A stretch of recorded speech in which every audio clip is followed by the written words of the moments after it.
सिंध हुकूमत में मवेशी मंडियों के हवाले से दफ़ा 144 का नफाज महकमा दाखिला सिंध ने हुक्मनामा जारी कर दिया। इस बारे में जानते हैं बोल न्यूज़ के नुमाइंदे सलाहुद्दीन से। सलाहुद्दीन, आगाह कीजिएगा किन वजूहात की बिना पर दफ़ा 144 नाफिज की गई है?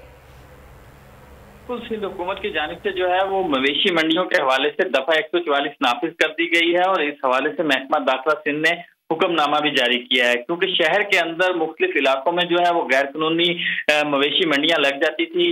ईद जैसे ही करीब आती थी तो इस हवाले से अब दफ़ा 144 का नफाज कर दिया गया है और जिसमें ये भी बताया गया है कि कराची के इलाके जो 63 टाउन है नादरन बाईपास मंडी लगाई जाएगी और इस हवाले से जो शहर के दीगर इलाकों में मवेशी मंडियां लगाई जाएंगी उन इलाकों का भी तयन कर दिया गया है, जिसमें मलीर 15 आंसू गोट है, लांडी में मवेशी मंडी है और चावलों के गोदाम के करीब जो है लांडी बाबर मार्केट, वहां पर भी एक मवेशी मंडी लगाई जा सकती है। मंगू पीर के करीब जो है वहां पर एक हमदर्द यूनिवर्सिटी के पास एक मवेशी मंडी लगाई जा सकती है। मवाज रोड बल्दिया टाउन में मवेशी मंडी कायम की जा सकती है। इसके अलावा महकमा दाखिला ने कहा है कि जहां पर भी मवेशी मंडियां लगाई जाएंगी वहां पर जो है वो गैर कानूनी होंगी और उनकी इजाजत नहीं दी जाएगी। सलाहुद्दीन आगाह कर रहे थे।